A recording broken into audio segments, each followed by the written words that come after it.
Hey, what's up, everybody? Scott Spreitzer here. He's Indian Cowboy, Arun Shiva, and we are talking about NFL conference championships. Man, we wait all freaking year long for it to happen. Then it feels like it's over in about 5 minutes when it comes to the college and pro football season. Wrapped up with Ohio State knocking off Notre Dame. The game was not as close as the final score indicated, but interesting game, fun game to watch as it was. And now we've got 3 games left, I see. These games this week, of course, the Super Bowl, and we're also going to talk some college basketball moving forward. We got a couple of big games, I should say, this Saturday that IC and I are going to talk about in just a bit, and we'll get to those.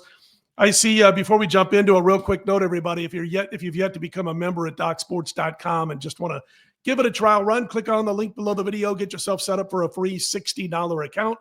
You can use those free $60 on any of our daily packages over at DocSports.com. And of course, Thursday afternoon, we release our football plays, whatever we may have on the 2 conference championships. So folks, you can check that out also on Thursday. Those release about 6 p.m. Eastern time on Thursday.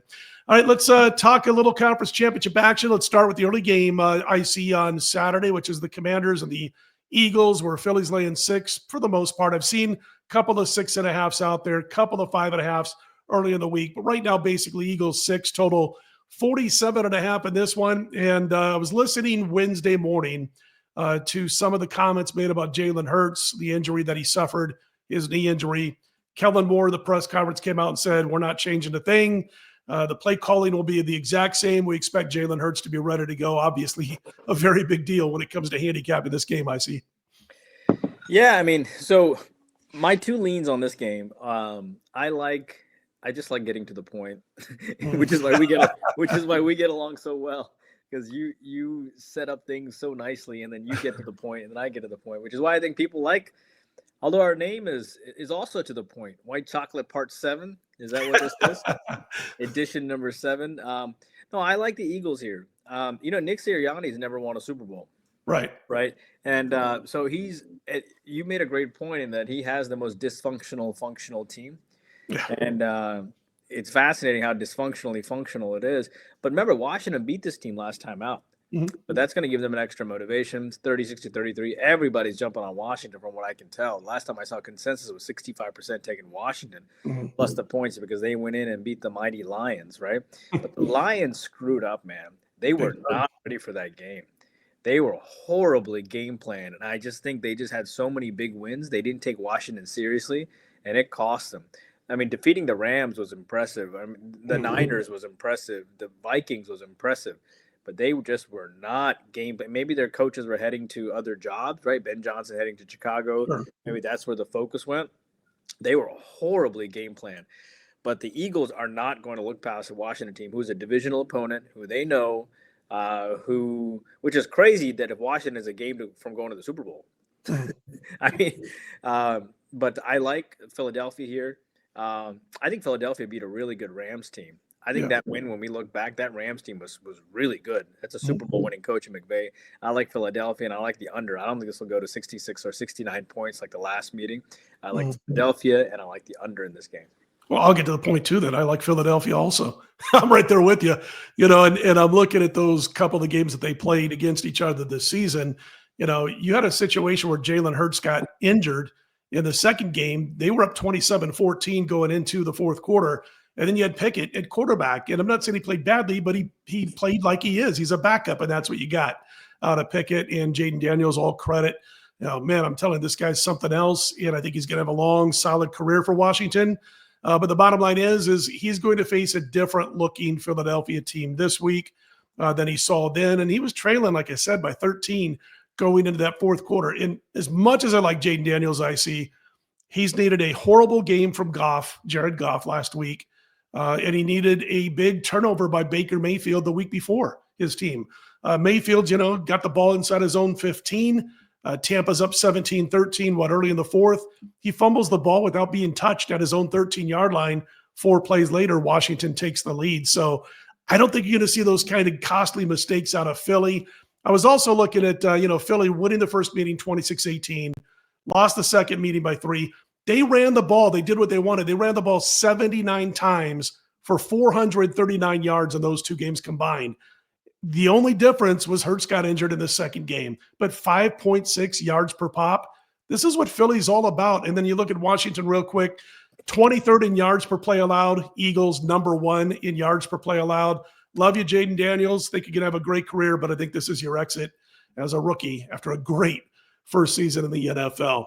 Bills in Kansas City, KC laying 2. This one's kind of come up. It opened a pick in a lot of shops, and then the money came in on KC. The interesting note is, depending on where you look, and I talked to a couple of bookmakers a couple times a week, and they were saying that they were getting more of a percentage of tickets on the Buffalo Bills, but the respected money was kind of one-sided towards KC.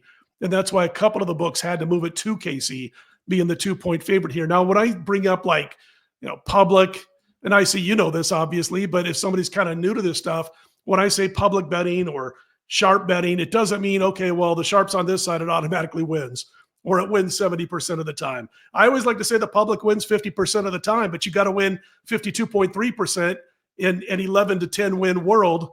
And if you don't, then you lose, but 52.3 breaks even. So the public wins about 50% of the time, so they lose money. My real quick take on this, I love Josh Allen. He's number 1 in the NFL in touchdowns, passes, and he's number 1 in the NFL when it comes to his QBR, his rushing touchdowns, win under pressure. That's great. The problem for Buffalo schematically on defense, they leave the middle of the field wide open, and Kansas City's got 2 great tight ends. Your thoughts? Yeah, I mean, it's a tough game because I feel like the whole world is against Patrick Mahomes after the flop. Yeah. And I think people are just tired of him, because once you get out of the pocket and run, you're a runner. Yeah. You're no different than a running back, and it doesn't matter if you're a quarterback, you're running. And then, people are getting tired. Remember that fake slide, right, from the Pittsburgh quarterback? That really made a lot of athletes, upset. They're like, that's not within the spirit of the game. That's like, it's kind of lame and cheating. So, but I mean, I got to tell you, I think Buffalo beat a really good Baltimore team. And I'm more impressed with that than what the Chiefs did against the Texans, But the Texans also had them too. And the Texans felt like, they just could not play. They couldn't play rough against them. So I'm going to take a lean on the Bills here. I also have a small lean on the under 2, right? I think these two teams are very familiar with each other too. I like the Philadelphia game a lot more. But I have a small lean on the Bills just because I think that, remember, Josh Allen's never played in a Super Bowl. Right. So there's a lot of, and this is hard to get here, and these guys are going to be pumped. And I just think the gas is sort of letting off of Kansas City a little bit. I can see Buffalo putting forth their best effort here. And I don't chalk up, this public private money. Yeah, the money is fine. I also like the fact that Buffalo lost their last road game at New England. Even though it's a backup, it still matters. And remember, Buffalo went into Detroit and beat them. Right. They went into Detroit and beat them on the road, so they can definitely get up for these games. And I just think Buffalo, they beat Kansas City. They got that monkey off their back. They're not as intimidated by them. We can think of Kansas City having revenge, but I don't think so. I think Buffalo is the one who wants it more, not Kansas City with revenge. Buffalo wants to get to the dance. So I'm going with Buffalo, and I'm going to go with the under. And I want to say something here, Scott. I want to remind the public here, only for those who watch this video do they get a promo. It's called White Chalk 10. WHITECHOC 10. White Chalk 10. And that'll give them 10%. It's only for people that watch this video.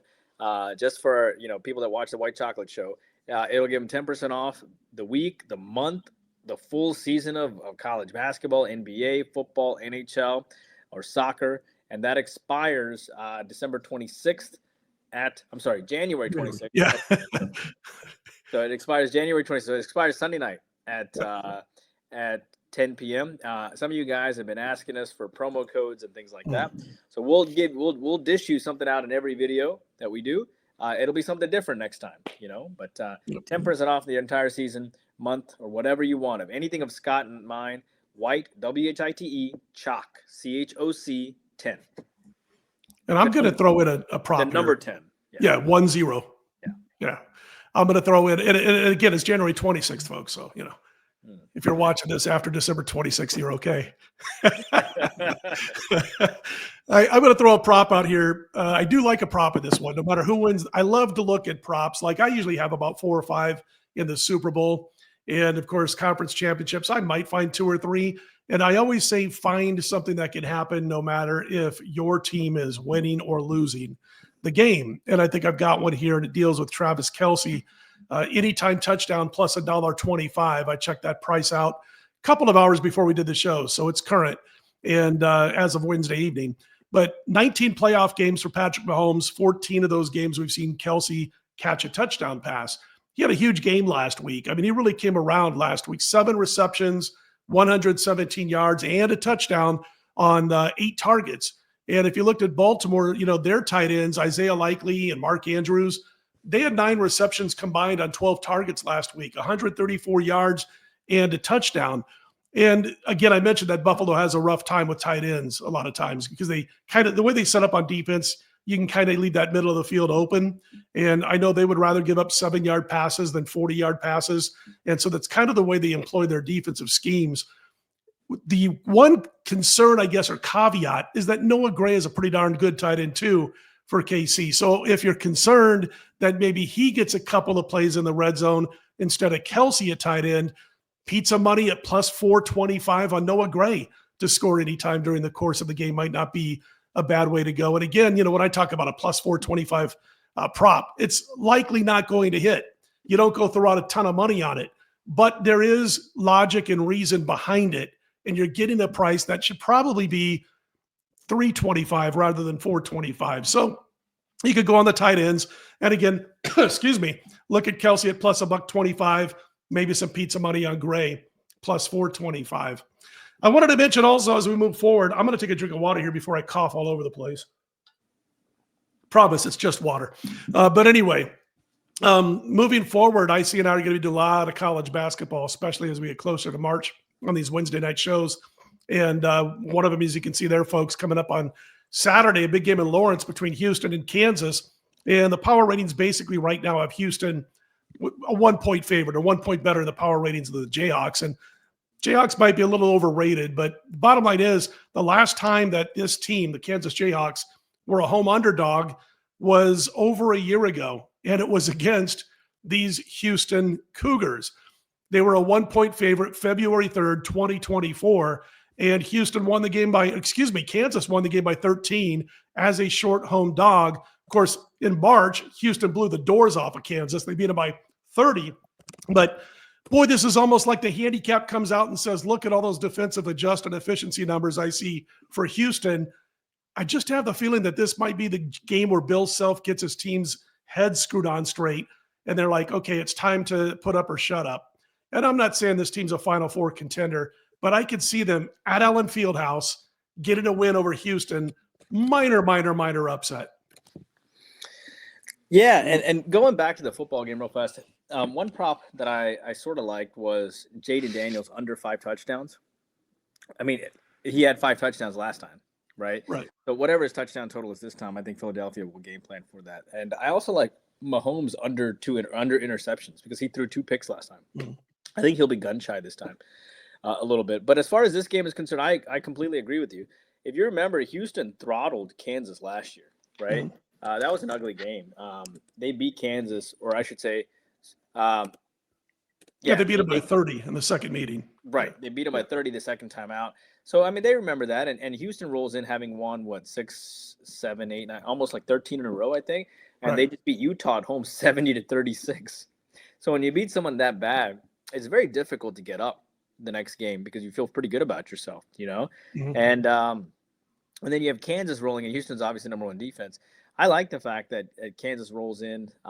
They beat Kansas State, they beat TCU, but they beat Duke on neutral footing by 3. They beat Michigan State. I agree with you. I think they probably put it together. Is it like my favorite play? No. I'm very curious to see what this total comes out as officially.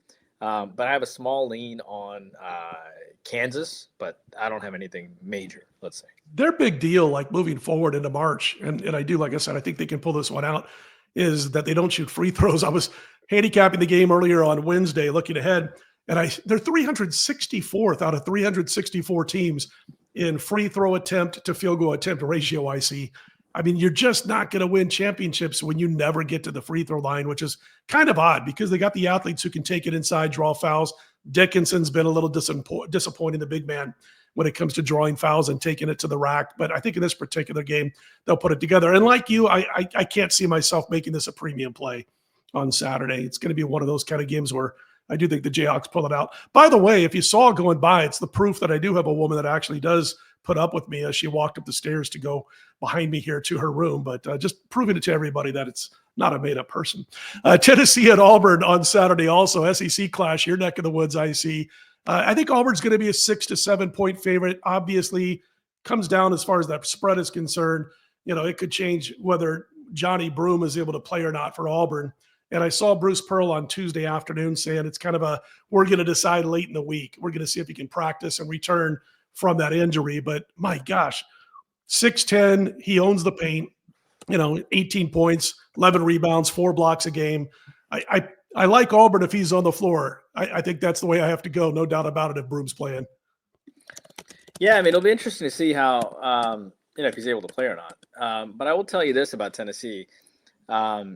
Tennessee's a good team, right? And Tennessee had a bad game against Vanderbilt on the road in their last game. So they're going to be coming out focused this game. They lost by 1 to Vandy, and Vandy's obviously in Tennessee as well. So losing to Vandy, an in-state school, that's going to piss them off. They came back home and they beat a pretty good Mississippi State team. They beat Georgia. I mean, it was a trap game really because they'd beaten Texas and Georgia. And then how do you get up for Vandy on the road? So I think what happens here is that you are going to get a focused Tennessee team. These are the type of games that Rick Barnes gets his guys up. So regardless if they have their star player or not. Remember, Tennessee has 4 seniors and upperclassmen as well.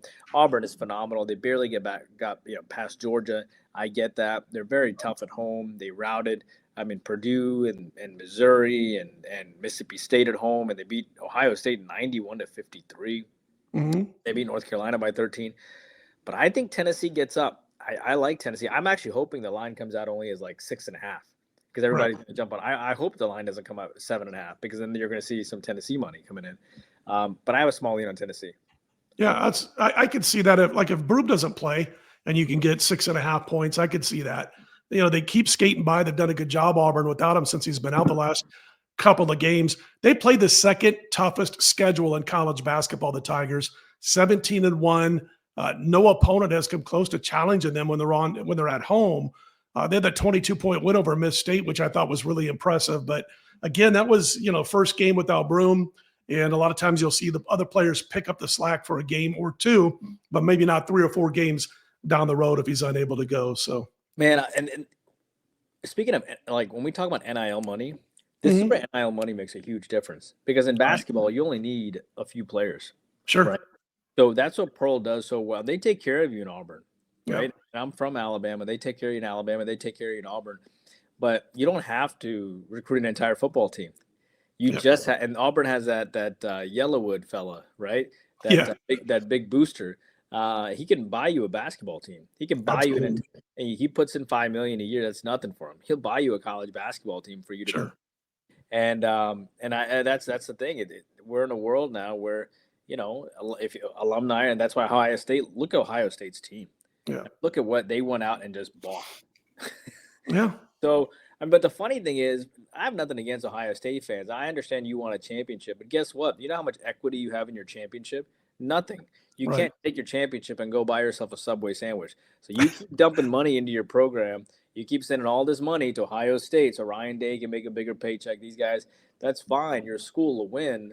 But that doesn't buy. There's no equity in there. It's not like a house. You're putting in money. You know what I mean? It's all about this pounding your chest.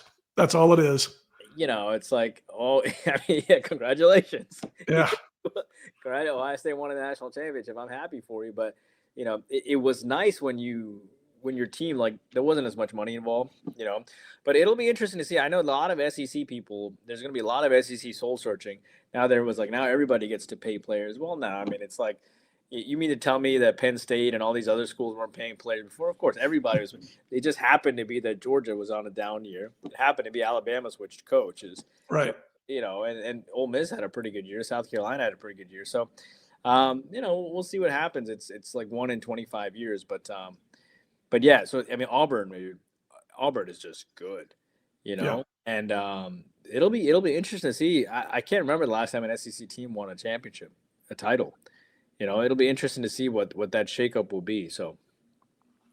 Yeah, I can't wait. I mean, I think Ohio State again is going to have all the players as far as, they're going to have a great shot to win it again next year because of that nil money. As far as Notre Dame, I was doing a show, Mad Dog Radio earlier on Wednesday, and then we were talking about it a bit. And I was saying that I think Notre Dame's going to have a tough time getting back. The biggest problem is they don't have a conference. And so that means, they're scheduling like this year, nothing against them. I love Marcus Freeman and the job he did after they lost to Northern Illinois, the way he got that team refocused. The bottom line is they have no conference, and that means they're going to have to do what they did this year. They had a pretty soft schedule, and you got to win 11 out of 12 at least. So you got a soft schedule for the most part because you don't have a conference to make up for a loss. You got to win at least 11 of those 12 games. That's going to be tough for the Irish to be able to do year in, year out, maybe once every several years. One thing that they have going for them is that they don't share their money with anybody. Right. Like this, I don't know how much Ohio State made, but Ohio State made pennies compared to what Notre Dame made. Yeah. I mean, every Big Ten school got to share that, Yeah. But having said that, and that's the reason why they don't want to do it, but I agree with you. Like it is. Here's the other thing: your guys need to face competition to get better. Exactly. It's going to be one of those things where you always get in, but then your guys just aren't battle tested enough. Yeah. It's going to be tough. He's going to have to figure out a way to really work on getting them battle tested throughout the year. So. Yep. Well, listen, before we call it a night, there's the passcode, everybody. IC, explain it once again before we call it a night. Yeah, this promo code, when you go to the purchase page at Doc Sports, right, just type in this, white chalk, 10% off. It'll give you 10%. And we'll do different promo codes every time, but this allows us to run our show, right? And you can get, a week off, a month off, a year off, which is the biggest discount, a full season of football, college basketball, NBA, NHL, soccer from Scott and myself. And it expires this Sunday at 10 Eastern. And it's only for folks that watch this video. This is nowhere else. And we'll try to hook you guys up every week similar to this. And thanks for making the show popular. And be sure to subscribe if you haven't. Be sure to join Scott's Twitter. He puts up a ton of great content there. Jump on my Twitter as well. And we'll see you next. We'll see you all year. We'll talk about college basketball. We gave you a whole bunch of free plays on this video alone, and a couple of them will end up being our premium plays. So this is a must-watch show for you. Good stuff. Good friend, IC. I'm Scott. We are DocSports.com. You know what to do, everybody. Until next Wednesday night, Thursday, put them in the win column. Have a great and profitable weekend.